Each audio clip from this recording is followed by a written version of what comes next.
G20 में इस बार जो हुआ वो वाकई में कुछ अलग था और भारत ठीक उसके सेंटर में था। चलिए आज समझते हैं कि जोहानसबर्ग में हुए इस समिट ने दुनिया के मंच पर भारत की एक नई पहचान कैसे गढ़ी। अच्छा, इस पूरे समिट की शुरुआत ही एक गजब के तालमेल के साथ हुई। एक तरफ था भारत का सदियों पुराना दर्शन वसुधैव कुटुंबकम, मतलब सारी दुनिया एक परिवार है, और दूसरी तरफ था दक्षिण अफ्रीका का मार्गदर्शक सिद्धांत उबुंटू, जिसका मतलब है मैं हूँ क्योंकि हम हैं। दोनों का सार असल में एक ही है कि हम सब एक दूसरे से जुड़े हुए हैं। और जब दुनिया को देखने का नजरिया ऐसा हो तो फिर टकराव की जगह सहयोग अपने आप ले लेता है। इसी साझा सोच ने सभी देशों को एक साथ आने और कॉमन गोल्स पर काम करने के लिए एक बहुत मजबूत जमीन तैयार की। भारत ने इस मौके का इस्तेमाल ग्लोबल साउथ यानी दुनिया के विकासशील देशों की आवाज को ताकत देने के लिए किया। और ये सिर्फ बातें नहीं थीं। नई दिल्ली डिक्लेरेशन में जो सहमति बनी थी, उसी को आगे बढ़ाकर इन देशों के मुद्दों को एजेंडे के बिल्कुल सेंटर में लाया गया। तो भारत ने सिर्फ आवाज नहीं उठाई बल्कि आगे बढ़ने का एक रास्ता भी दिखाया। उन्होंने 6 ऐसे ठोस प्रस्ताव रखे जो दुनिया की कुछ सबसे बड़ी चुनौतियों से निपटने का एक साफ साफ रोड मैप देते हैं। अब ये जो प्रस्ताव हैं, ये एक पूरा विजन दिखाते हैं। पारंपरिक ज्ञान को सहेजने से लेकर अफ्रीका में स्किल्स बढ़ाने तक, सैटेलाइट डेटा की मदद से विकास की रफ्तार तेज करने से लेकर ड्रग्स और आतंकवाद के नेटवर्क को तोड़ने तक, मतलब हर प्रस्ताव एक बड़ी ग्लोबल प्रॉब्लम का एक प्रैक्टिकल सॉल्यूशन है।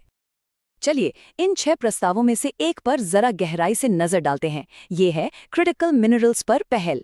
यह एक ऐसी कमजोरी को पकड़ता है जिस पर आज पूरी दुनिया की अर्थव्यवस्था और हमारा भविष्य टिका हुआ है। तो ये क्रिटिकल मिनरल्स या महत्वपूर्ण खनिज हैं क्या चीज?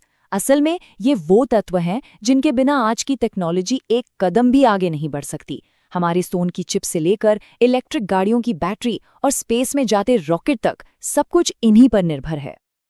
दूसरे शब्दों में कहें तो ये हमारी मॉडर्न दुनिया और ग्रीन एनर्जी की तरफ बढ़ते कदमों की रीढ़ की हड्डी हैं। स्मार्टफोन्स, इलेक्ट्रिक बसें, सैटेलाइट्स, सोलर पैनल्स, इन सब की जान इन्हीं खनिजों में बसती है। और यहीं पर एक बहुत बड़ी समस्या सामने आती है। इन बेहद जरूरी खनिजों के उत्पादन पर एक देश का लगभग एकाधिकार है, मतलब मोनोपोली। और ये चीज़ पूरी दुनिया की सप्लाई चेन के लिए एक बहुत बड़ा खतरा पैदा करती है। और ये खतरा कोई काल्पनिक नहीं है। कुछ साल पहले जब चीन और अमेरिका के बीच व्यापार को लेकर तनाव बढ़ा, तो चीन ने रेयर अर्थ मैग्नेट का एक्सपोर्ट रोकने की धमकी दी थी। इसका सीधा असर फोर्ड जैसी बड़ी कंपनियों पर पड़ा, जिनकी प्रोडक्शन लाइन ठप होने की कगार पर आ गई थी। ये दिखाता है कि ये सिस्टम कितना नाजुक है। भारत का प्रस्ताव इसी समस्या की जड़ पर चोट करता है। इसका लक्ष्य है ऐसी सप्लाई चेन बनाना जिस पर किसी एक देश का दबदबा न हो, ताकि हर देश को अपने विकास के लिए ये जरूरी संसाधन बराबरी से मिल सके। जाहिर है, इस तरह की चुनौतियों से अकेले नहीं निपटा जा सकता। तो भारत ने इसका हल कैसे निकाला? नए और स्ट्रैटेजिक गठबंधन बनाकर। इसी कड़ी में ऑस्ट्रेलिया, कनाडा और भारत के बीच एक बहुत अहम पार्टनरशिप बनी। सोचिए, ऑस्ट्रेलिया अपने विशाल खनिज भंडार के साथ, कनाडा परमाणु ईंधन की टेक्नोलॉजी के साथ और भारत अपनी आईटी की ताकत के साथ, तीनों देश मिलकर एक मजबूत और सुरक्षित सप्लाई चेन बना रहे हैं।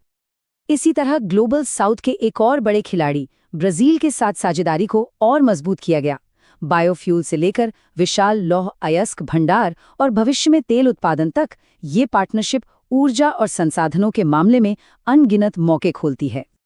इसके साथ ही आईबीसा यानी भारत ब्राजील दक्षिण अफ्रीका फोरम को भी नई ऊर्जा दी गई। ये एशिया, दक्षिण अमेरिका और अफ्रीका की 3 बड़ी उभरती अर्थव्यवस्थाओं को एक साथ लाता है, ताकि वो अपने लक्ष्य और नीतियां एक दूसरे के साथ मिलकर तय कर सकें। ये सारी साझेदारियां और ये प्रस्ताव हमें जोहान्सबर्ग शिखर सम्मेलन के सबसे बड़े संदेश की ओर ले जाते हैं। ये समिट इस बात का सबूत था कि ग्लोबल लेवल पर फैसले लेने का तरीका अब बदल रहा है। मुद्दा सिर्फ ये नहीं था कि किन समझौतों पर दस्तखत हुए, बल्कि ये था कि एजेंडा तय कौन कर रहा था। और इसका सबसे बड़ा प्रमाण था लीडर्स डिक्लेरेशन। दुनिया के 2 शक्तिशाली देशों के विरोध के बावजूद शिखर सम्मेलन की अंतिम घोषणा को बहुमत से पारित कर दिया गया। इस एक नतीजे ने दुनिया को एक नई सच्चाई दिखाई कि अगर बहुमत आपके खिलाफ है तो बड़ी से बड़ी महाशक्ति भी अकेली पड़ जाती है। अब ग्लोबल साउथ की सामूहिक इच्छा ज्यादा मायने रखती है। तो यहाँ से जो बड़े सिद्धांत उभरकर सामने आए वो ये है। पहला, बहुमत की सहमति अब बड़ी ताकतों के विरोध पर भारी पड़ सकती है। और दूसरा, एक होकर ग्लोबल साउथ अपने आर्थिक विकास को खुद दिशा दे सकता है, जिसमें छोटे देशों के लिए कर्ज राहत जैसे नए नियम भी शामिल हैं। तो कुल मिलाकर जोहान्सबर्ग G20 शिखर सम्मेलन ने ग्लोबल पावर बैलेंस में एक बहुत बड़े बदलाव का संकेत दिया है, जिसमें भारत एक सूत्रधार की भूमिका निभा रहा है। ये हमें इस अहम सवाल पर सोचने के लिए छोड़ जाता है, क्या हम G20 को एक नए दौर में प्रवेश करते देख रहे हैं, जिसकी कमान अब ग्लोबल साउथ की आवाज के हाथ में है?